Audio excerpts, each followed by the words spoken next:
What's up, everybody? Welcome to the No Scrubs Allowed podcast. Seal, how's it going? It's going good, dude. Going great. Good weekend of sports. Good week to have of sports. Real quick, do want to start on a somber note because I don't like that we always kind of end the shout outs like this, and kind of in memory. And this is a big Yeah, one. Shout out to the University of Virginia and everybody going through what they're going through there on Sunday. Piece of shit human, ex football player there, went and targeted uh, a group of people, and three Virginia football players ended up passing, and they have already canceled this weekend's game, and they're looking into canceling the rest of the season. It's just thoughts and prayers to that whole college and community, man. Somewhere like Virginia, don't even know where the hell in Virginia it is, but when you think of Virginia, you don't think of craziness. You think of kind of peace. You think of people always seem to help everybody in Virginia, West Virginia. It's just all about just the country up there, and it's crazy that the I guess the rest of the world would catch up because we've always been to places that seem to be like 10 years back, and Virginia's always been one of those places. So it's crazy that stuff like that is really starting to seep into the rest of America, and it's really concerning, man. And that's just been like a somber part on my mind all week, having kids and thinking of them going to college and trying to better my life so I can afford for them to go to college and then not have to pay for it. And it's scary, man. So thoughts and yeah, prayers out to them and the three guys that lost their lives on Sunday morning after a field yeah. trip. That's It crazy. it yeah, just on the bus, like some bullshit, just ridiculous. Like it's hard to talk about it. I don't want to like I know that he deserves all the hate, but I don't like just sitting and piling on some guy. So fuck that guy. I don't even want to talk about him. But like just to be a bitch like that and do that is tough. The University of Virginia, it's not in Richmond, but it's relatively close. So it's in that whole DMV area near like the Baltimore's, near the Washington, D.C. areas. So it's not over in the like Hickville, West Virginia area that we Okay. always think of. It's a little more coastal, but still, it's like you said, it's a slower anywhere in the South, really. It's just a slower pace. You don't expect shit like that to really happen, and when you see stuff like that, it's hard, and it's just from a sports podcast perspective, it's hard on the rest of the players too when you cancel all the games. I think it's the right move. I don't think anybody's coming out and saying it's not the right move. That's not what I'm trying to say. But the rest of these players, oh, I lost Seal. The rest of these players that believe that they had a season going, and I don't know if I can get him to join back up or not. Um, that believed, oh yeah, he did come back. So the rest of these players that believed that they had a season, that they were playing through the season, and now they're sitting just thinking, just wondering. So not just the family and the people that actually were involved, but these players that now had their whole world shifted, their whole game shifted away, and it's got to be hard, man. I know when I was a player, if people just even got injured and shit, it was hard to be like, oh man, our star player got hurt, you know? So like, Yeah. we've had games canceled before in high school, and it was hard. So like, I don't envy at all what the other players and stuff are going through, especially. And again, I don't want to sound ignorant, but we are a sports podcast, so I'm trying to keep it somewhat in the sports world. But these people that have pro aspirations that are now going to most likely miss out on 2 or 3 games, including like a bowl and shit like that. So it's like, I feel bad for them in just a truly like sports aspect. But like you alluded to, it's bigger than that. It's always bigger than sports. We love sports, and that's what we do. But the world is much bigger. So it's just kind of hits home, and it's real, and it sucks. Yeah, for sure. And if anybody ever feels frustration or anger in any like form like that, there are way more outlets in 2022 than there used to be.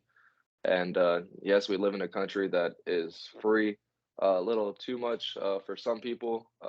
Gun control is a real issue, and we're not going to talk about all that political stuff. But there are other ways to go about being mad than Yeah. going to end a life, and we see more and more every day in the social media world that we're in how much a life lost really does domino effect a lot. So we need to just start loving life more as a world and as a country, and look into those alleyways instead of that end result, and to getting help and figuring shit out. Yeah. Yeah, I don't want to speak at all on what that kid was thinking, but it clearly he had something going on, something big. I can't imagine that this was a random thing that he just decided to do. So if you have something big like that, man, talk to people. We've said it multiple times. And again, we're not a self-help podcast. We're not a political podcast. We're none of that shit. But if you have something going on, man, be a friend too. Like even if you don't have shit going on, be a friend to somebody else. If somebody wants to talk, man, just what the fuck is 5 minutes out of your day gonna do? Just listen, just see what's up, and just be friendly to the world around you. Like it's really tough. And me and Seal on a personal level um aren't fit to be self-help to anyone. But but just be friendly, man. Like it seems easier than the world makes it out to be. Just smile, just be friendly, just listen to people, and I think it could go a long way. Yeah, I recently saw on Facebook somebody that went to high school with friends on Facebook, weren't ever really friends in school. I think the only time we spent together was senior year when I was going through basketball workouts and tryouts and shit. Like that's the closest me and this guy ever spent together. Saw on Facebook the other day he put a status out, and I just messaged him. I was like, "Yo, if you ever need a man's ear or just a man to talk to, bro, I'm here. Like I got you. I'm always here to talk." Like there's always people like that. Even if you're not close to them, there's always people out there that are willing to listen, willing to talk, and try to help you out any way they can. And that there's always people like that in your world. If they're not, hit me up on Facebook, send us an email. Right. Doesn't matter. Like we got you. Yeah, we'd love to talk to anyone about anything. This podcast gets recorded and it's about sports, but man, me and Sil talk about fucking anything. We run the gambit. We are Yeah. a jack of all trades, an expert of none, and we will talk about anything with anyone. So just hit us up, let For us know. We'll sure. gladly talk to you. So let's move on. But big prayers up to all the University of Virginia people, everybody involved in that story in any way, shape, or form. We are feeling for you. We're thinking about you. We're praying about you. Um, Absolutely. so let's move forward.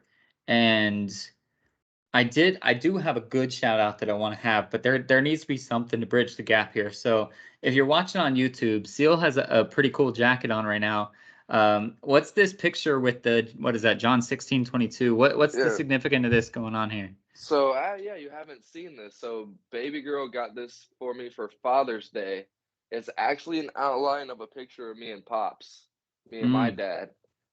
Whenever I was probably like 13, 14 years old, it's an outline of me and dad laying out on a lawn chair.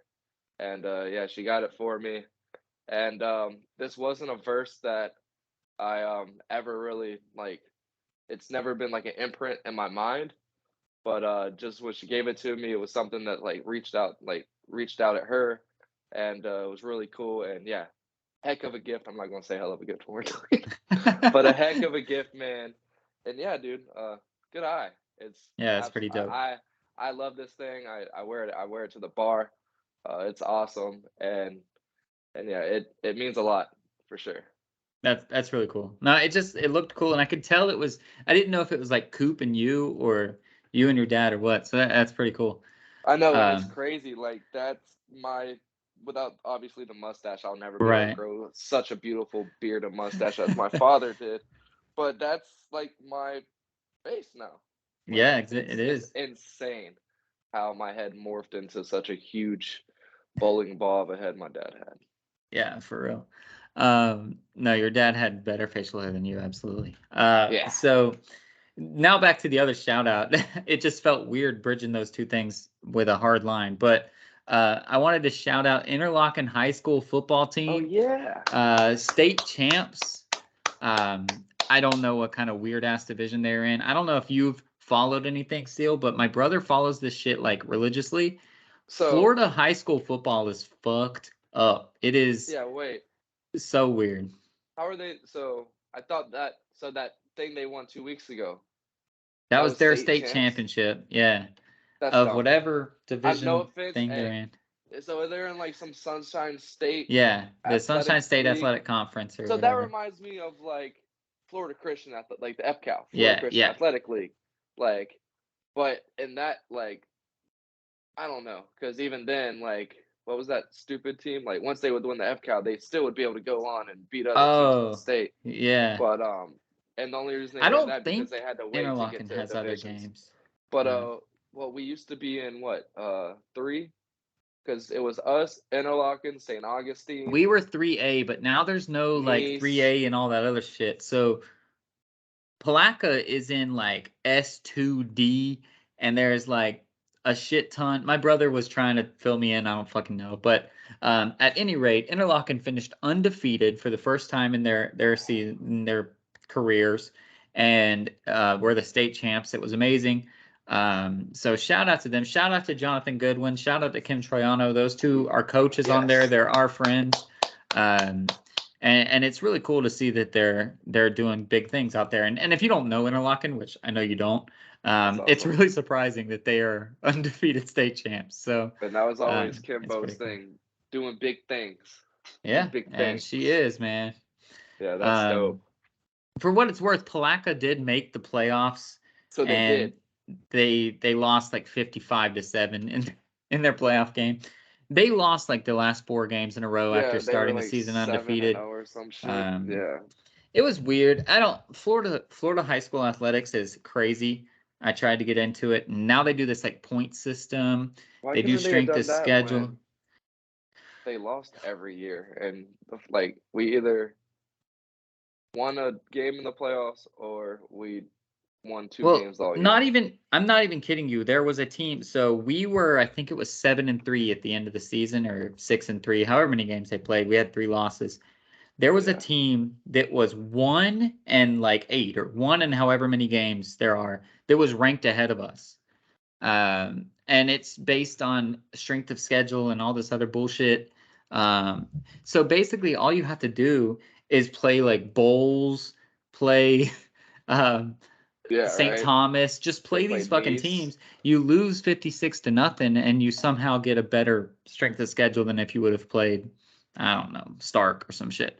But Yeah, it anyways, sucked. this is When I looked way into too it, it sucked micro. to see that St. Augustine still uh has our They number. rolled That us.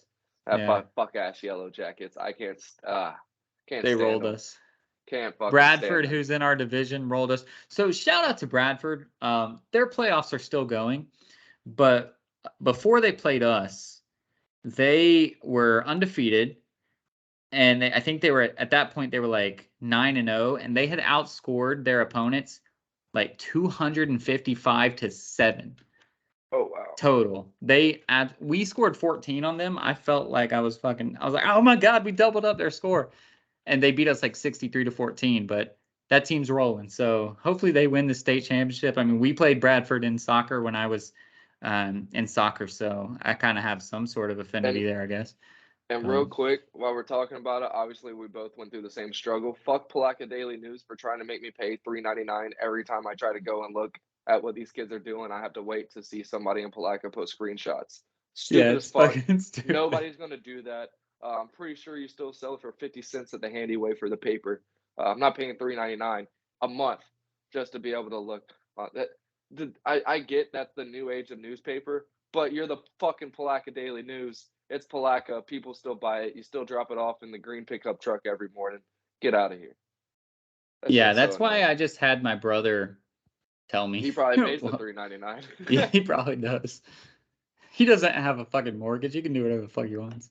But damn, Um, dude, so that Bradford, was by the the most way, annoying part of trying to keep up with this. It was great. Hey, we went through the shits. Well, you didn't too much. Your freshman sophomore year, y'all went to the playoffs. mhm. Um, junior senior year was tall dude doing great things and just not being The able to do rich shit. kid.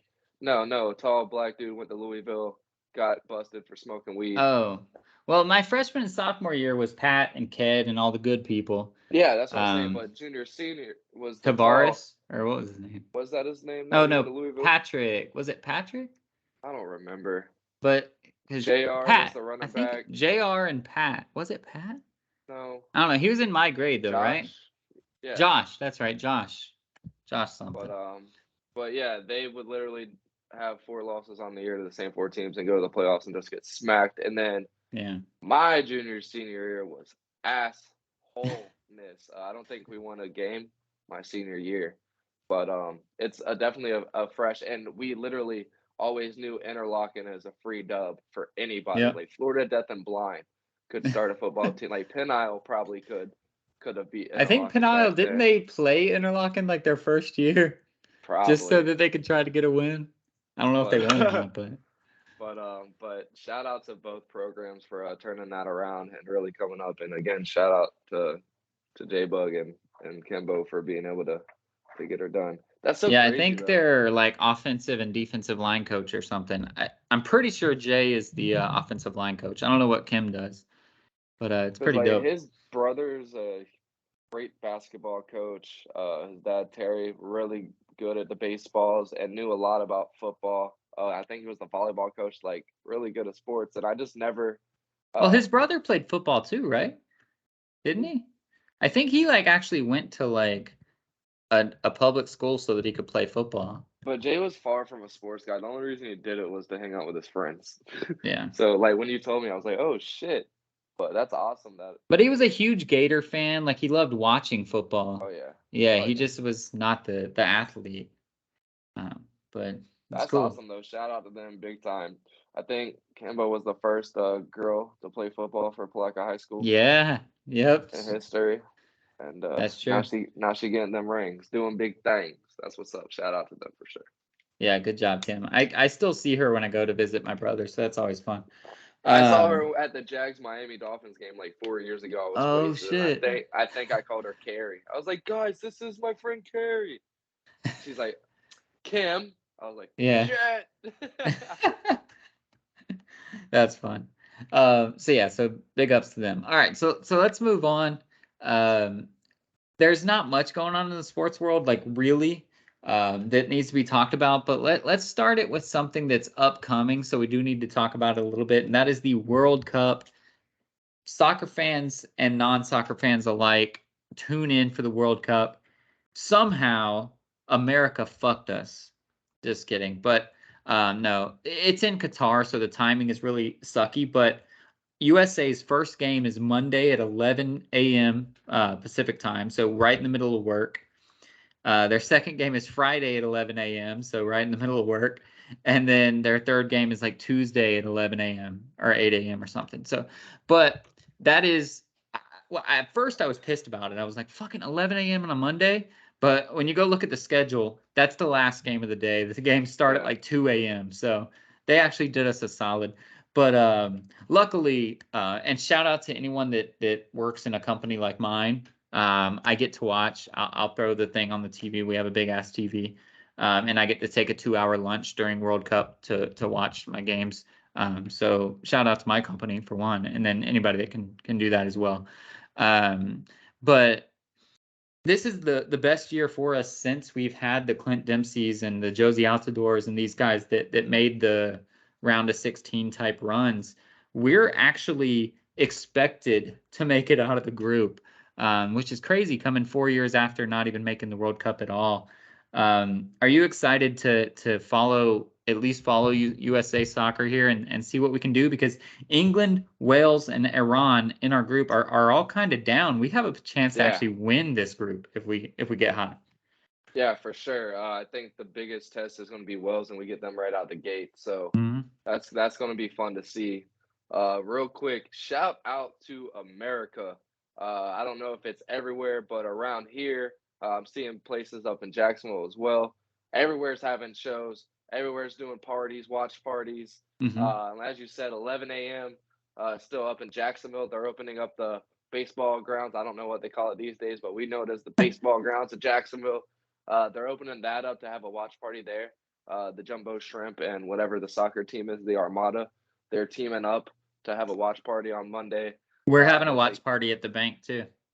There's like 3 or 4 restaurants here, draft houses and stuff like that are going to be showing it. So yeah, shout out to everybody really getting into it. I didn't know how it was going to be. I knew we were excited about it. We've been talking about it. We were going to be really pissed off if we didn't get here because we knew we kind of had the team to kind of make some dent. noise. Yeah. So I'm really excited that everybody's kind of coming around and joining in hands and rooting for us. But yeah, to get to it, yeah, we definitely have a shot to make it out of group. I don't know if I'd go to Vegas and put $100 on us coming out and winning group, but I'd throw a good 20 on it. There's a little hope. Chances are good. I don't know if they're great, but yeah, we just have to rely on this Wells to kind of shit the bed as we expect them to, and Christian's gonna have to make a lot of noise here. Game 1, I feel like. Well, we have so many solid stud players, and it's cool because ESPN just came out with like a top 50 players in the World Cup. USA had zero of the top 50 dudes. And so when you see that, and you have the likes of like Gio Reyna and Christian Pulisic, and even like our keepers and stuff, we have good fucking players, but I guess they're probably all clumped in that 50 to 60 spot if that rankings would have continued. I feel like all of the Americans were all kind of lumped together. So while Pulisic is our star, he's our guy, he's going to drive the ship. We have so many people that are going to really make a name. And if you haven't watched any Americans play, not just the MLS, that's not what I'm talking about, because these players don't really play in the MLS, but overseas, in the EPL, in La Liga, in Serie A, in those places, we have people, Weston McKennie, all these guys, like Weston McKennie's at Barcelona, like a real good fucking team that people know where they are. So we have studs that can start for good teams. So if they really come together, we have a chance.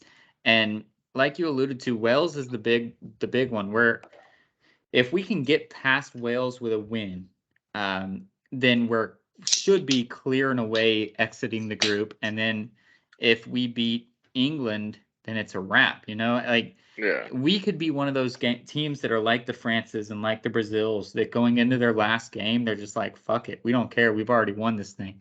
And that's never really been something that we expect to do. And we wouldn't have even expected it when the draw came out, by the way. So when England got drawed, we would have just said, oh, England's going to win the group. But since then, they've lost 6 straight games. They're shit right now, at least. And so this is it. Yeah, this isn't the England of old. To all the casual, non-really soccer fans that only watch whenever America's in the World Cup. This isn't the England team that you're used to seeing. That's why we're more worried about the Wales team over there. But yeah, this is our best shot to. There's no.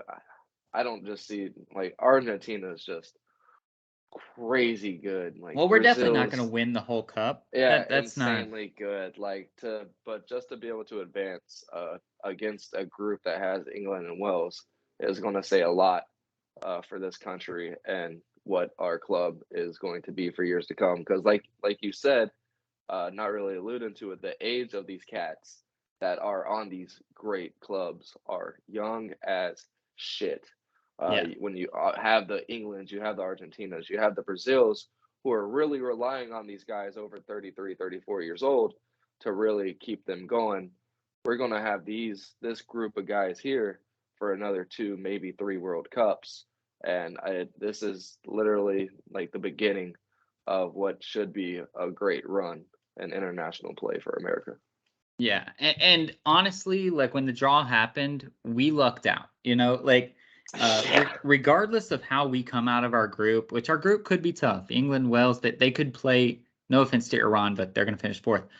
They could play pretty well, but getting out of our group, we get to play the group that's probably going to be the Netherlands and Senegal in some way, shape, or form. They have the host Qatar, who are going to probably not score a goal the entire time. So those two guys are going to make it. We should be able to beat either of those two. So whether we finish first or second, we'll probably be the favorites in the round of 32. Then when you look across the board, you're going to get those other people beating up on each other. Like Argentina will probably have to play the France group. So it's like France and Denmark. So somebody's going to cannibalize themselves there. You have like the Brazil group is going to play the Portugal or Uruguay. Like these Yeah. guys are all going to start beating up on each other.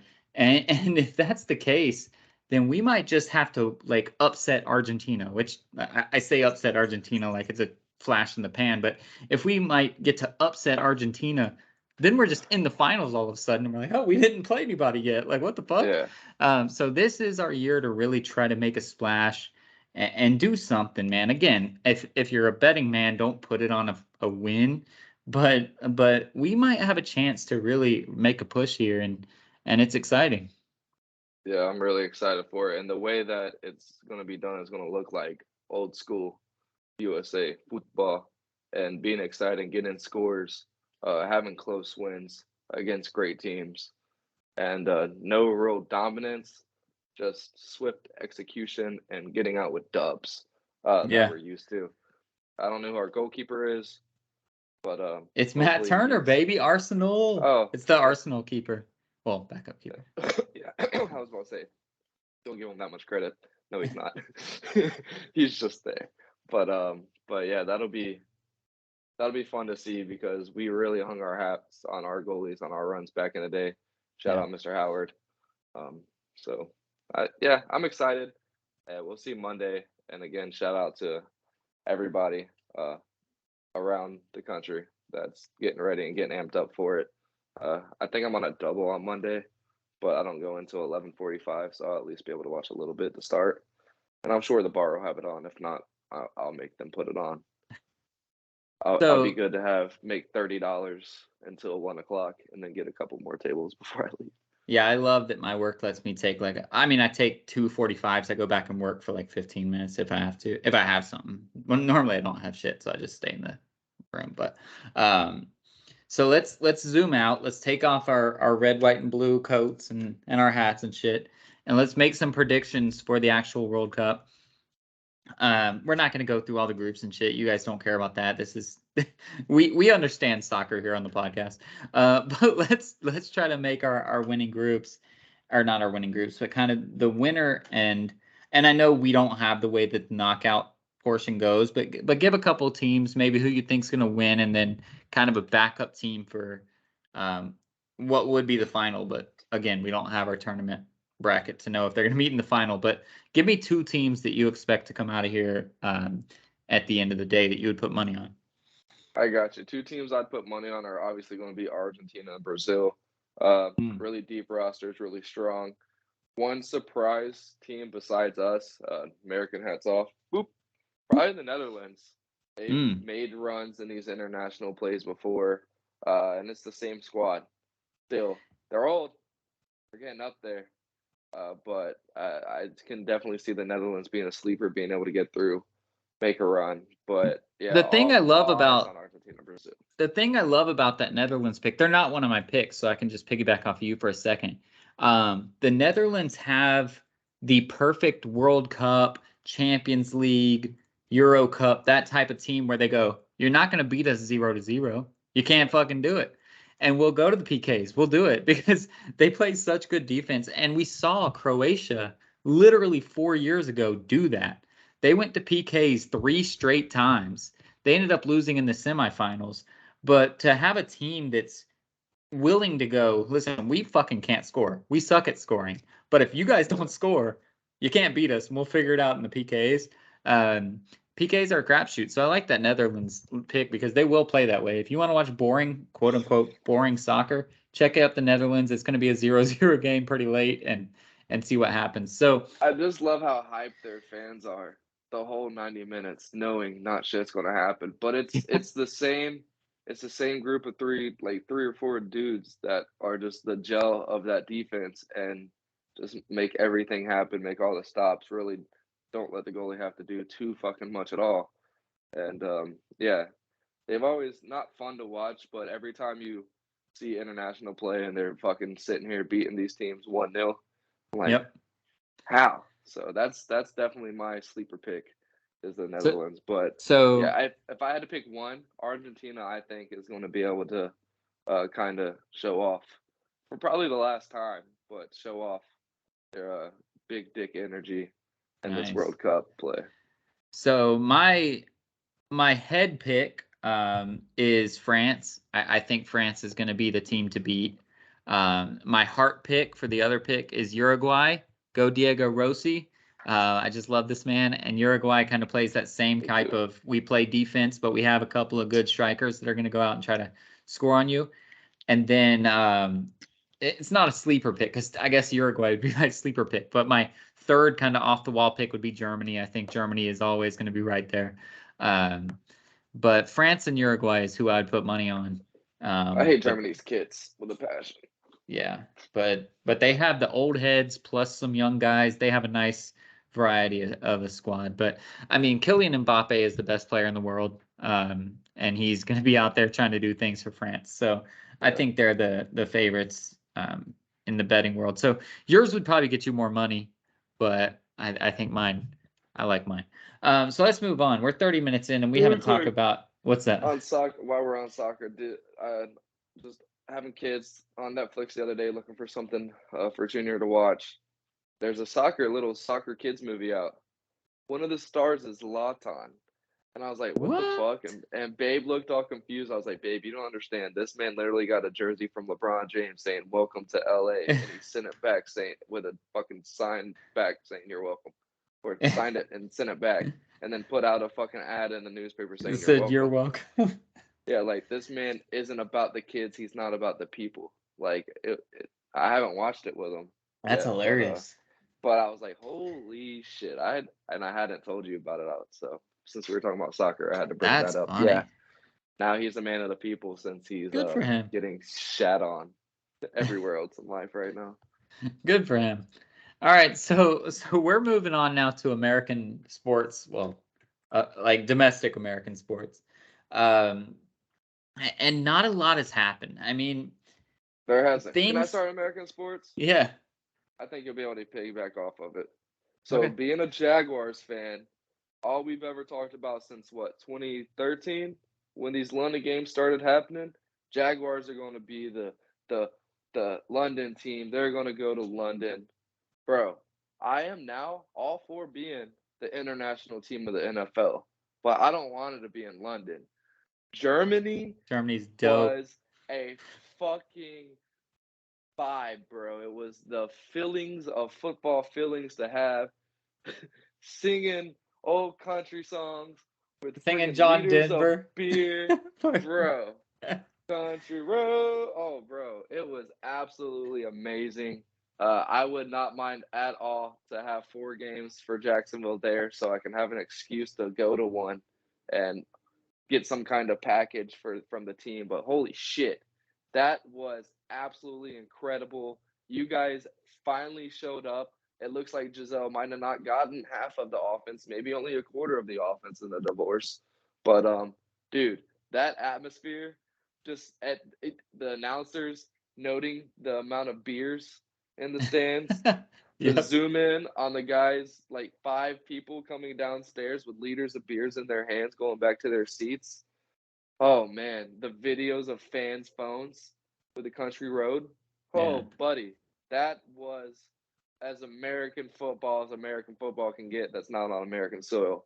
Mexico City has shown out a little bit. Yeah. I feel like they were kind of pissed off about the floodgate that happened the year before and weren't really happy with the NFL and how they were treated in that. So it wasn't the atmosphere that we had expected. Announcer dude who's Aaron Rodgers fan killed it, but every part of the Germany game was incredible, and I need more of that. They need to fucking like what do they do when they shift games from Sunday night to Oh yeah, Sundays? yeah. When they do that instead of time, Flex. The flex flex. They need to start flexing these games to late Munich. games, like a week 15 game that matters. Put that bitch in Munich and the Bayern Munchkin uh in the stadium, and holy hell, bro, that was electric. Let's talk about Yeah, it. that was super cool. And I actually, not because I was a Tampa Bay fan, but I actually thought, hey, maybe Munich is one of the first international cities I want to visit, because it's I always mean, been Dublin. It's still going to be Dublin, but uh, I've been there. Munich is jumping up on the list, bro. Um, so no, it was super cool, man. Obviously, it's cool to see the Bucks win, and Tom Brady is now undefeated on non-American soil. As with every other record that he has in the world, he's going to continue to do that shit. Um, but from a game perspective, we looked fucking good, man, until we didn't. But we went out the first half and we looked like we're supposed to look again, and it's super exciting to see our skilled positions coming back healthy, getting back together. We actually haven't even gotten like Ryan Jensen back. That's supposed to happen this weekend. We're supposed to continue getting these pieces, and we're 5-5, and we're like 1.5 games up in the fucking division because we have the head-to-head right now. So like it's again gonna be easy, but now from a Buccaneers perspective, not a Germany perspective, we're actually looking at jumping Seattle. We just beat Seattle. Now we have the tiebreaker on Seattle. So we're a game down with the tiebreak to them, the head to head. So we could potentially jump to third, which would make us avoid Dallas or potentially Philly, which we'll talk about in a second. But it'll make us avoid that 2 seed in the NFC East, which I guess right now actually is the Giants. But um, we could get an easier game, I guess, is the long story short, what I'm trying to say. And so it's pretty crazy when I thought we were just going to be a shitty team hosting a really good team in the playoffs. This one game and the way we clicked and the way we've started to figure out what our offense looks like, because no offense to Byron Leftwich. I love him. I know you were a Jags fan. I don't know if you love Byron Leftwich, but you like Yeah, him. You cheered for him. It looked like he gave control to Tom Brady a little bit in that game. He said, "You go call the plays that you want to do." They were all just 3 yard slants. They were all these things that Brady loves. The tight end has been getting more into it. K. Dotton, the rookie, over the past 2 weeks has really been getting back into the picture a little bit. It looks like Leftwich is saying, "All right, Tom, just do what you do," and it's starting to work out. So, from just a Buccaneers perspective, it looks like we could actually make a push. And again, I'm not a betting man. Actually, I am a betting man. I do have money on the Bucks, but if I were betting today, I wouldn't put it on the Bucks. But we're starting to show the signs of what we needed to move forward, and we've talked about it all year. The NFC is up for grabs, and if you can make it to the Super Bowl, you just got to play one good game against a good AFC team. Um, we'll talk about the Vikings and the Eagles later, but the Bucks, if they can play this way, have put themselves back into a position to where maybe we can sneak through the NFC and then just have to play one good game, and we could somehow back our way into a chip. yeah, for sure. And like we could have talked about last week that you guys and kind of talked 2 weeks ago. You and the Packers might be dead. Could have talked about it again last week, and both had great victories over pretty good teams.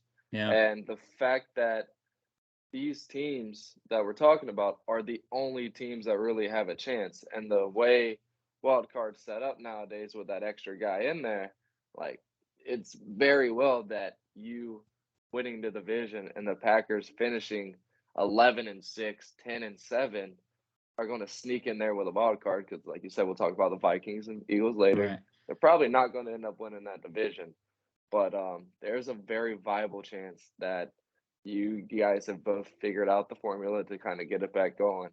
And I'm excited for it. You as a Tampa fan, you know I love to piggyback you with your sports teams. Kind of, I love seeing you happy, man. And Aaron Rodgers is my Well, I guy. cheered for your sports team tonight, by the way, and you guys let me down. Yeah, 5 game loss. Went 7-0 to go 8-1 and haven't won since. Yeah, we'll talk about that maybe at the end too. Yeah. Uh, rather not, but but yeah, I'm really excited for what you guys are going to be able to pull together, and the fact that just there's nothing that we thought the NFC was going to be at the beginning of the season happening. The only team that you really have to worry about still in a wild card spot if you're the Packers is the fucking Giants. Mm, So NFC's weird, top heavy as fuck, and there's it's just a weird season it everywhere. is. And Josh to Allen keep dead. Yeah, so that's literally where I was heading. So to keep the Oh. NFC being top heavy as fuck, and also this being a weird season, and also is Josh Allen dead, that all culminated? There we go. Culminated in a single game where the Bills were absolutely dominating the Minnesota Vikings. And then you like that Kirk Thuggins, as people are calling him recently. Yes. Just kept doing his thing. And to be fair, Kirk Cousins did not do his thing. Justin Jefferson did his fucking thing. And they snuck away with a win. There was a lot of shit. If you're a Bills fan, you are pissed. There are a lot of ways you could have lost that game, and you found every single one of them. But on the flip side, the Vikings won this thing. We're staying in the NFC for right now. The Vikings won this thing. They fought back. They showed persistence, and we know this game was in Buffalo, but we know if you head to Minnesota in the middle of fucking winter, it's going to be hard. So for them to be 7-1 or whatever the fuck it is, and be really set up to host a playoff game, and potentially if the Eagles falter again, host the entire way through the NFC, they have to be happy with what they have, man. Justin Jefferson's a stud. They have a couple good running backs, and Kirk is. I'm the biggest Kirk fan. I have never sold my Kirk Cousins stock, but I didn't even expect this. He's doing what it takes, and sometimes it looks like a fucking Byron Leftwich, close your eyes and grenade it as far as you can. But he has this man in Justin Jefferson that makes that shit work, and the Vikings have to be scary. I think that they are the number one team, in my view, in the NFC, and we'll talk about the Eagles in a second. But I just love what the Vikings are doing. Yeah, I agree that they're a good team. I think the Eagles are still the best team in the NFC right now, but the Vikings definitely came out and took advantage of the opportunities that were given to them. We see a lot of times with our teams in specific that when they have opportunities, they don't take them. They might get 3 out of it more than likely. Uh, when you're helped out by the football gods, you usually punt it in our situations. Or you throw a pick to the other Unless team. it's the fourth quarter Tom Brady, but Right. any other point in the game, oh, let's go. Thank you, football gods. 3 and out. But yeah, no, Minnesota seemed to take advantage of every opportunity that was given to them there at the end. And yeah, they came out with a dub. At the very end there, that was crazy as hell. Yeah. The sequence, but hey, you do what it takes. You play until the final whistle, and that's what the Vikings did. They didn't get down on themselves. They came back and kept going. And like we alluded to, Kirk Thuggins in the past, this is a game he doesn't get back. This is a game they talk about on why he is Kirk Cousins that they know and love to hate. And he came up, showed out, and got on the plane and was humble. Let Patrick Peterson have the deserved credit for the win. But yeah, I think they're scary, man. But the Eagles got fucked way too many times. Fucked themselves, got fucked, and still had a chance there to put it away. Yeah. So one last point on the Vikings. In comparison to the Eagles have that stud defense that can win championships. The Vikings have that opportunistic defense. They have the you can't make a mistake. Listen, if you play perfect against the Vikings defense, they're not really that good. They'll let you score. But if you make a little mistake, they're going to jump on it. And they're going to take it. They have Peterson. They have really good fucking people that are going to take over and give Kirk a chance. And Kirk's not going to give it back to you. And that's a huge deal. And I think that could be a way to win. You have to have some level of defense. And they do have not a great defense, but they have an opportunistic defense that's going to win the turnover battle. And they're going to give their offense a few more chances. But then we shift to Philly. And the game itself, when I watched Philly, all credit to Taylor Heineke, but Philly should have won the game. Philly was the better team. Philly has just a better squad all around. But they made a lot of mistakes. That's going to happen in division games. You see it all the time. But then a couple of calls, man, and we have said here on No Scrubs Allowed, we will not ever fault refs for the actual game because you put yourself in these positions, and Philly did put themselves in a position that this game was a lot closer than it should have been. But backing up, even not even near the end of the game, there was a face mask that caused a fumble, and this was not your. So normally when you see face masks, Caused a fumble, caused the guy to go on IR. football fans know that you grab a face mask. Sometimes the head turns, but you let that shit go. It's still gonna get called. It's a face mask. But this was like manslaughter, like full on. He grabbed it, he pulled it, he kept pulling it, he slammed him into the ground. Like that's some bullshit. And they reviewed the play because it's a fumble, but obviously penalties are not reviewable. Is this something, and we talk about it every fucking year because there's always something like this. Should they be able to go, listen, man, we see the fucking face mask. It's everywhere. We have to call it. We can't just let this thing go. I understand not making penalties reviewable, and I don't think they should make penalties reviewable. But if they're already reviewing and they see something, they should be like, all right, we gotta do it. Yeah. No, I agree with you, and I've already talked about it. And even more after finding out that it is New York that runs the final 2 minutes of every fucking game in reviews. Why can we not do what I've already talked about, where you have people specifically watching games to where they can call down and be like, got it wrong. We need to stop the game. Got it wrong. Got it wrong. Got it wrong. Stop it. Don't let it happen. And they're able to do it within 2 minutes so fast in New York already. We can do it the whole fucking game. It's asinine after finding that out. I hate it. It's atrocious. It's stupid. The amount of money this league gets, the amount of technology that's out there. There's no reason. I don't want you to sit there and say, oh, well, you know how it is with the workforce and people not wanting to work. Yeah, there's so many people that'll work for free to be able to make the game better. I don't want to hear that shit. But yeah, it was crazy. And like you said, it was a just atrocious face mask. Wasn't good. And I forgot what I was about to say about it. But the fact that the fact that they go in there and they see it at that point in time and they know that the NFL is going to have to write an apology about it. There was no kind of makeup. Usually, like we always see in True. officiating, there's these makeup calls. There wasn't one. They had chances to, and they kept fucking the Eagles, kept putting it on them. And whenever you're ready to talk about the end of that shit, that was absolutely something we've never seen before. That's something the refs should have gotten together about and talked about. But for that to be the play that ends the game twice, Heineke was fucking hyped though. Yeah, fuck him. I love Heineke, but that's weak. Like, all right, we're gonna talk about it. So this is something that we see all the time. We saw it in a game this weekend, in the Packers game, when Aaron Rodgers took the snap, took 2 steps over, kneed it, threw it to the ref. Not even a chance, right?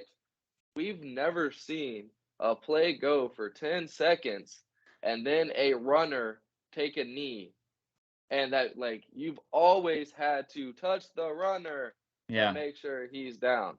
We've always seen people fall on him. Sometimes they'll be nice and just throw hands. They don't ever just tap them, though. They let them know that they're getting touched and they're little pussies. But, yeah, this is the first time that's ever happened. They looked back. Oh, well, when he took a knee, Graham took 3 more steps, and the other dude, yeah, they both tried to stop. Well, the other guy touched him, but Graham doesn't fucking know that. He thinks he has to be the guy that's touching him, and he tried to get off. He like pushed the guy and got to the other side. Once he heard the whistles, and it kind of clicked in his brain that they're stopping the play because all he sees is quarterback, nobody in front of him.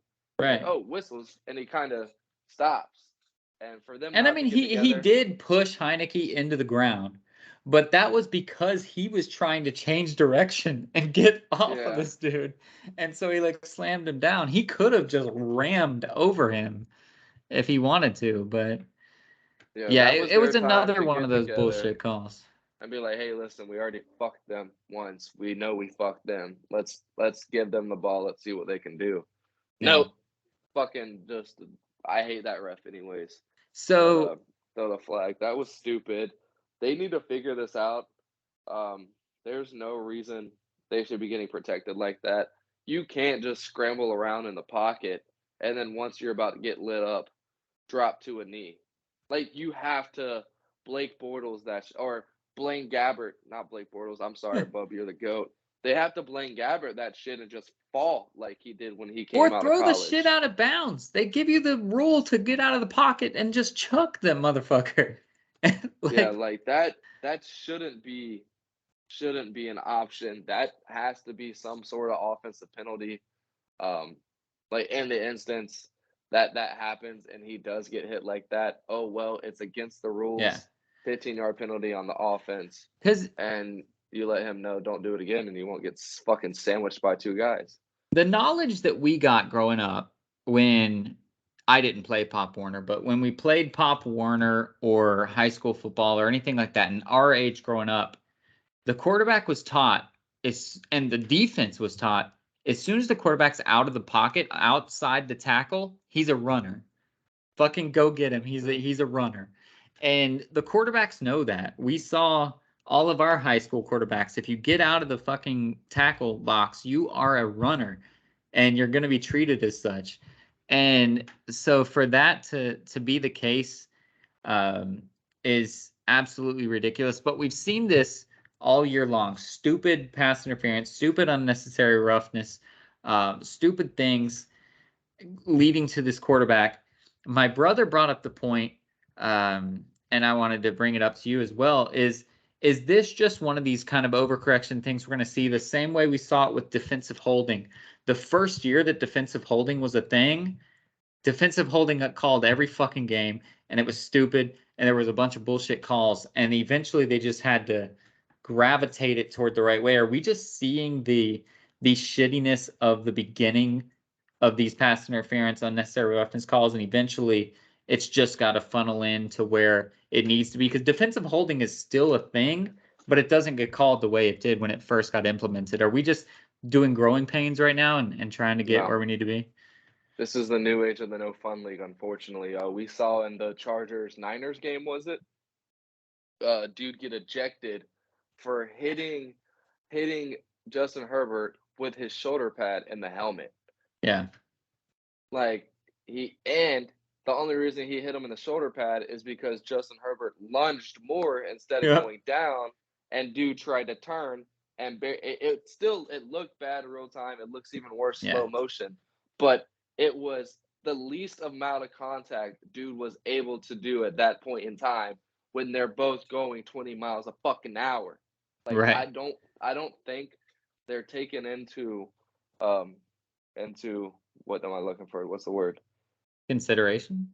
Yeah, taking into consideration the fact that these athletes are bigger, faster, stronger than Mhm. they're ever been, and what you're asking them to do is almost impossible at that rate of speed and how they contort and torque their bodies. Like you're asking these guys to go take gymnast classes now so they can do flips and twirls in midair to Yeah. avoid people. You're asking these guys to do a lot and also be bigger, faster, stronger than they've ever been. Yeah. When are we going to get to the yellow card, red card thing? We were there. Ooh. Remember back in the day? This guy has his first That's the unsportsmanlike first penalty. one. Yep. One more, he will be removed from the Ejected game. or yeah. Is that What still happened a to that? thing? They don't do that anymore? They Who just knows? eject them right away. Yeah, it was absolutely insane for them just to do it. Not a targeting review. There was no targeting Right. review, just unsportsmanlike, ejected from the game. We have to figure this out. But unfortunately, I think this is the new NFL until we find a new commissioner. There's no way that this can be right. It still makes money. Tyler Heineke is going to play a lot longer. These quarterbacks are going to play a lot longer. Makes for better football, more Yep. people watching. But these plays, these calls that come down to final scores cannot happen. And I don't think the league cares enough about it because game was great. A lot of people watched it. Still talking about it. It worked. Everything Godot wants to do worked. That's true. But it's fucking atrocious that this type of thing is happening. Yeah. Like I if the I hate it Chargers would have too. came out to win, that would have been another talk of the town. I'm hoping that my brother is right. I'm hoping that it's gonna have a regression to the mean at some point, and it's just a hiccup because of all the storylines that are surrounding the rough stuff. But let's move on. And the reason we waited so long for college football is because there's only two ranked matchups. They're both in the Pac-12. But before we get there, you guys don't watch Pac-12. That's literally why we waited. But let's back up to last week. We got to give a shout out to UCF, man. So me and Seal both sat on this podcast, and we said they'll win if Mikey Keene's the starter. They'll lose if John Rice Plumlee is the starter. They started John Rice Plumlee, but to our defense, they started him as a third running back. They didn't start him as a quarterback. They didn't give a fuck. They said, listen, we're just not going to play a quarterback this game. And it fucking worked. I mean, he ran out of his mind. I mean, I get frustrated. I can't speak for you, but I get frustrated at these gimmicky college offenses. Like, I feel like personally, college is supposed to be a stepping stone to the pros. And I understand that these guys just want to win. So they're going to pull out this bullshit and have these triple option offenses and shit like that. But I don't think it's helping players become better to play in the pros. And I love UCF. I love them. I have to say this disclaimer every time because I always talk shit on them. But I don't like that we're trying to play a game that doesn't translate to the pros, because our players that are professional caliber, we have quite a few on the team this year. They're not going to be able to take this to their draft video and say, look, NFL coaches, look what I can do. I can block for a running back that's supposed to be playing quarterback. No, we don't care. We want to see what you can do in our pro thing. And it frustrates me because I do truly think we could have won with Mikey Keene. Now, I'm very happy that we won, but I've always been a traditionalist in that way. I want these teams to build players for the pros. And as happy as I am that we're going to have the inside track towards the New Year's Six Bowl and stuff, I want to see our players get the best of it. We have seen our players get drafted many times and get sent to the shit. I mean, we have Adrian Killens, Dredrick Snelson, all these dudes that are playing in the XFL this summer because I feel like they didn't get bred is the wrong word, but geared towards being an NFL player. So I definitely have mixed feelings about this. So I want to hear your feelings. But I'm very happy that we won. But I'm upset that at the way that we played it, because while I see that it worked and it was clearly the right game plan, I want to see our guys get better. I want to see our guys make it to the pros, and I don't think that this game took a step in the right direction in that way. I agree. I'm hoping that this is just them seeing a game plan that'll work and them just executing it and moving on. And unfortunately, they're going to look at their next opponent in Navy and be like, hey, we can do the same thing against them, and it's going to be the same shit. You can do it in college all day long. All college games are going to work out that way. Not all of them, especially not in the American Athletic for the most part. It's not going to work with all these aired outs and these, like Cincinnati. We're going to try that against a Cincinnati Houston team. Go up against a team like that with that game plan, we're going to get fucking routed. We're going to get fucking rolled. But Tulane had a great. That was crazy. Their fans suck. Well, they're a private school. The fans don't suck. There's just not enough of them. They're a private school that I think they're literally like their enrollment is like 25,000 students total. They just a tenth of them went to the game. Yeah, that's true. That was crazy. There were so many UCF fans there, but yeah, I'm not gonna lie and tell you I watched the whole game. I watched what the offense was doing, and after a while, I was like, I hope it works. This is not something for me. I agree with you 1,000%. Hopefully in the offseason, we're able to go get some stud-ass freshmen come in next year, be able to throw the rock 70 yards, can't run, but a 5'3", 40, and he's the guy that's just able to hand the ball off to a running back like you usually would. And we have so many good running backs too. Like we could fucking play this the right way. Bro, you could have Bowser in the backfield and have Richardson on one side and one slot, and have fucking what's the dude that's going to keep me from RJ Harvey over there on the other slot, and you can just keep hitting these fake right. If that's all you want to do, you can do that all day long. But for the love of God, have a quarterback that can throw a 35, 40-yard pass consistently. Like, I feel like when he hits these, they're like, that's his throw of the year. Yeah, they Yeah, do because say he that a lot. doesn't do this. He doesn't do this ever. But yeah, like if they want to throw Mikey Keenan there and even have Plumlee come off of these things, I think that would be more appeasing for our eye. Uh, Throw the ball 25 fucking times, bro. This is 2022. This is football nowadays. But hey, came out with a dub, ranked number 20, top ranked top ranked group. I hate how they say Group of non-power. 5. Yeah, group of Yeah, so 5. top ranked group of 5.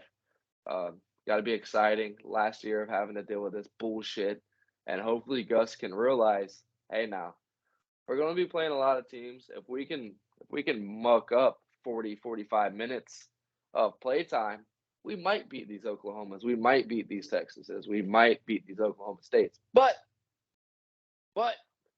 if it's 35-25, we're probably going to lose by 4 touchdowns because they're only going to take 3 minutes of fucking offense. And the way we're rolling right now, eating up 5 minutes, 6 minutes, those are very long in UCF standards. So, well, let's take a look forward just for the sake of argument. We're running long here, so we don't want to take too long. Oh, we're really fast forwarding it. Let's look at next year. We're in the Big 12, right? So let's just do a hypothetical right now. This team that we are right now against TCU, who looks like the Big 12 champ, like how would that game go? I don't feel like it would go well. The way that we're playing. Yeah, no. The only way we win against TCU, Javon Baker's going to have like 5, 6 receptions. So Keepe's going to have like 9, 10 receptions. They're both going to have a tutty, and Bowser's going to have to run, or RJ Howard combined. They're going to have to run for a good 130, 140, and a couple tutties. There's no way this gimmicky shit is going to work against a bro. I already said it weeks back. This TCU team is fucking built different. Like these boys are different. They're fucking stallions. Bro. Yeah, and that was not a knock on UCF. I mean, TCU is undefeated for a reason. I just wanted to, all our UCF fans and Facebook and all these stupid social medias think that we're the best team. They want us to be the best team, so I want to put us up against TCU. They're the best team. Week 2, 3, and 4 were fucking incredible. Throwing the rock a lot, mixing in the run play. That's what you would expect out of a Gus Malzahn ran team. We even saw a guy in Nick Marshall doing the same shit at Auburn and able to beat Alabama in some crazy shit. And that team actually did good. I think they were ranked 3 at one point that season, but they were still able to keep it like kind of a regular kind of traditional football. This shit that we're doing, I'm hoping was just a weekly game plan. As this is what it's going to take to beat Tulane. Yeah, we'll see. If this is something we see for the rest of the season, I will be 1,000% left hand on the steering wheel, right hand on the panic button, like just ready to fucking go. Navy definitely allows passing yards, so let's see what we do against Navy. I don't want to. I love Gus. I'm not trying to say fire Gus. I'm not trying to say UCF sucks. No. I know I sound harsh, but I sound harsh for a reason because everyone that I talk to, everyone that I see thinks that we deserve playoffs right now with fucking 2 losses. I don't understand the social media world, but they're all like, we're number 20. We're better than fucking Tennessee. They say bullshit like that. So if they truly think that, then I'm putting them up against TCU because they're the best team. But now let's rewind it back a little bit to present day. And we're back in present day. UCF gets to play Navy. We're probably going to win. But we only have 2 games to go that are pretty easy wins. And then, well, knock on wood, I guess, we lost to ECU. But should be wins. We're favored to win by double digits, probably in both games. Then we get to face either Tulane or Cincinnati a second time. And so the bowl projections, I'm going to assume that we play this out and we win. The bowl projections have what every UCF fan has wanted since we last played this team way back before we were anything. Back further than that, my friend. Alabama, we are 1-0 against We are 1-0 against Alabama. Yes, we are. Any non-UCF fans, we have played Alabama. We are 1-0 against them. The bowl projections, Mark Slaybach, or whatever the fuck his name is, has us playing Alabama in the Cotton Bowl. I've already put out the request to go to Texas. It got denied, not by my work, but by my significant other. I guess we have family coming in for New Year's, so I can't make it out this year. But if we have to face Alabama in the Cotton Bowl, this is the fucking year to do it, right? So, and I know we're moving forward and we'd talk about it if it actually happens, but just a quick 30 seconds on this before we fucking lose and blow it. UCF Alabama would be fucking fun, man. It would be a good game to play. Oh yeah, that'd be incredible, especially with the old Auburn head Yeah. coach going up. A lot of storylines there. Yeah, that'd be great to watch. That'd be fun. And yeah, I think with the way Alabama's struggling on offense, that UCF defense would be able to hold their own against them and Yeah. make it a ball game. Now, again, if we play like we did last week and not week 2 through 5, this could be a struggle bus. But I think yeah, the hype going That into would be the Big fun. 12 would be a fucking blast. In the Cotton Bowl, yeah, wake up, watch that bitch 12 o'clock. That'd be a great day. Well, if that happens, I'd be happy. Otherwise, put us against a Big 12 school. You know, like if TCU misses out on the playoff, put us against TCU. That would be the storyline to do. Put us against a Big 12 team and let us show our mettle. But now let's. I don't know if we're rewinding or fast forwarding at this point. I've lost track. But let's head to this week and let's talk about the ranked matchups. Like I said, they're both in the Pac-12. So the first one. Wait, where the fuck is game day? Game day has to be in Pasadena, right? I have no idea. Well, it's got to be. So I'm going to start there. I don't know that it actually is, but USC is heading to the Rose Bowl. It's like an hour drive just because of traffic. But they're taking on UCLA, and USC with the college football playoff, they got a little glimmer of hope, only being seventh, right? They feel like they can now win out and hope that there's chaos. Obviously, TCU would have to lose. LSU could not win the SEC. They'd have to get just trounced by Georgia.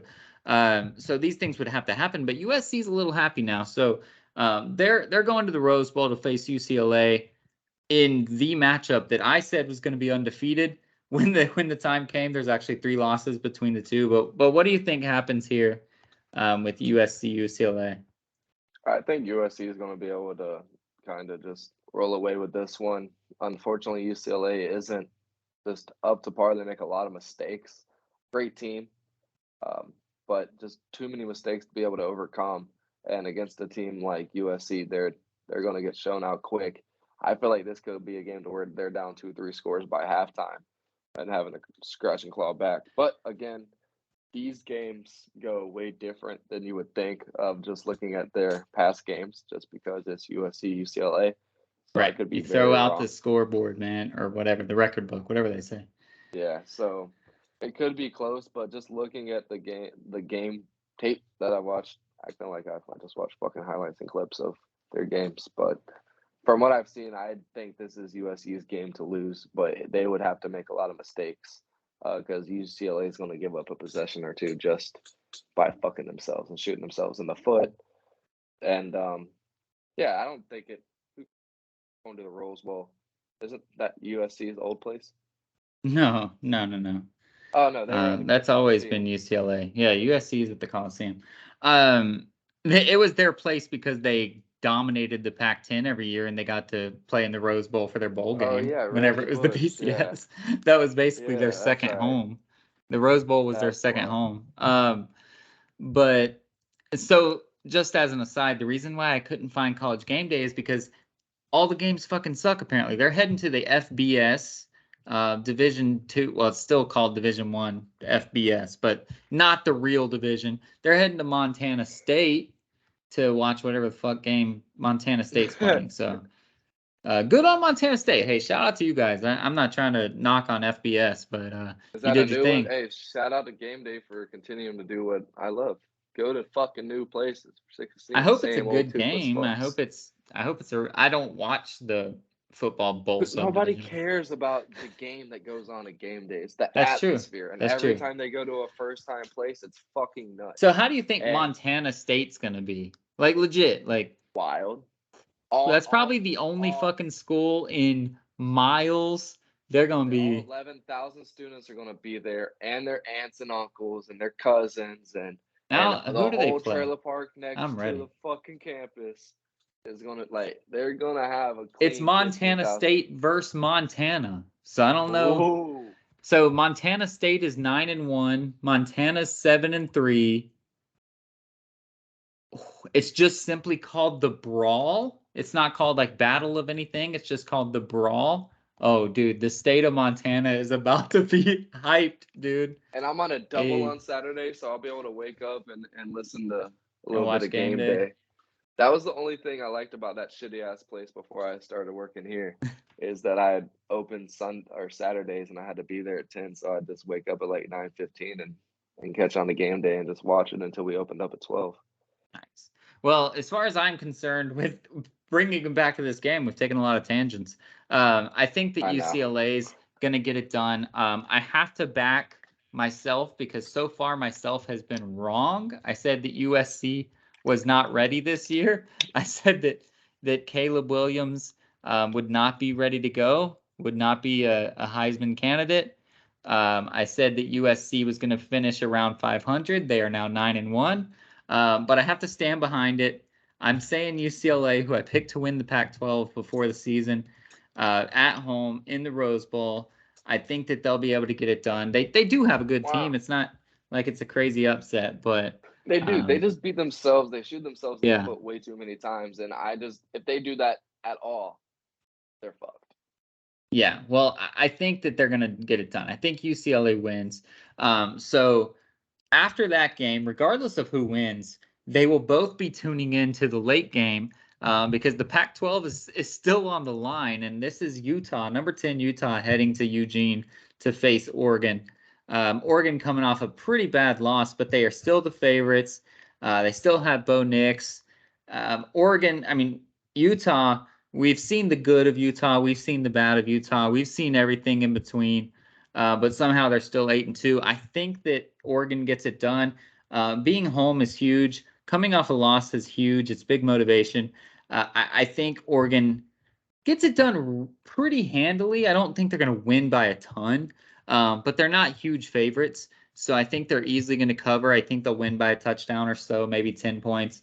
And I think they'll get it done.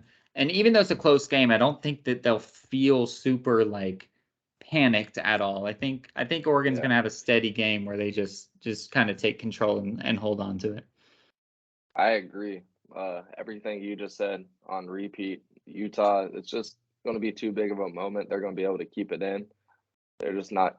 I think it's going to get just too far away at first. Like Oregon might go and be up 14 at the end of the first quarter, maybe second at the end of the half. But it's going to be, like you said, it's going to be a close game.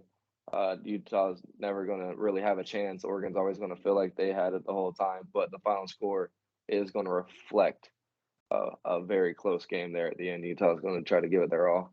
But yeah, Oregon's going to be able to take care of business. No doubt about it. Nice. Well, those are the only two ranked games. So it's for upset time now. And Seal actually took back the mantle. I took a risk. I said. I did. Or did you lose North too? Carolina won. I thought you Wake won. Forest lost by 2. Oh yeah. Well, Ole Miss should have beaten Alabama. They fucking didn't. Wake Forest should have fucking won too. Ole Miss shot themselves in the foot. They should have won. I was watching that game only because I picked the upset. They were up 2 scores before halftime, and they gave the ball to Alabama on like their own 28-yard line or something, and let Alabama score right before halftime, which really turned the table and caused crazy. But that's Lane Kiffin. That's what he fucking does. So it happened again. So, all right. So I guess I'll get the pick first. I don't think you're going to pick this game because nobody in No Scrubs Allowed history would ever choose this game, except for me, because I'm just being contrarian right now. I think our boy Dylan Gabriel is going to come out, and 5-5 Oklahoma is going to take. Oh, I can't take it. They're fucking favorites. I don't want to sound like an asshole. I'm taking a favorite. All right, so Oklahoma's going to upset Oklahoma State. I'm still going to take it. Fuck it. They're Vegas favorites, but that's not the way we do it on this podcast. I didn't even know they were Vegas favorites. But I think Dylan Gabriel is going to end the slide. I think that Oklahoma's going to find a way in the Red River rivalry. Wait, no, that's with Texas. What is the Oklahoma one called? Well, whatever. It's called something. The rivalry with Oklahoma and Oklahoma State. I think they're going to win that one and get the upset over. I know it's number 22, but fuck it. I thought it was a big upset. I was way wrong. But they're going to get the upset over Oklahoma State. So what do you have? I got Oregon over Utah. I'm being a cheapskate piece of shit. Hey, we're both being cheap. Column, dude. Mine's a 7.5 point favorite, so I'm more of a cheap. Wake Forest was favorites last year or last week. They should have beat North Carolina. I don't know how Matt keeps doing it, but I love that man. I gotta stop betting against him. Right? You can't keep betting against him. They lost by fucking 2. I was so heartbroken. Well, for what it's worth, this week I don't think it's upset week. Like, we might both actually be wrong. I think this might be the chance that all the ranked teams win. Obviously, there's 2 ranked matchups, but all I try to call out the upset weeks. I don't think this is it. I think all the ranked teams have a shot to just status quo. They call it statement week in the college football playoff crap. We used to call it cupcake week. So I think this might be the week that the ranked guys get it done. But we got our 2 upset picks. We got to get back on the winning column. And hey, Dylan Gabriel can't let me down again, can he? Yeah, he can. For sure. He fucking sucks. Real quick, another little turn in the corner that we keep doing this podcast. We thought we were going to have a short-ass one. But that's what we do. Fuck old, Spencer Rattler. You little fuck stick. Want to be all cool in Oklahoma trying to gator chomp on us when we fucking suck. You little slap dick prick. Thought you were cute going to South Carolina. Oh, we beat Florida last year. I ain't got nothing to shut though. You ain't shit, you little bitch. Better go play in the women's lingerie league. You're trash.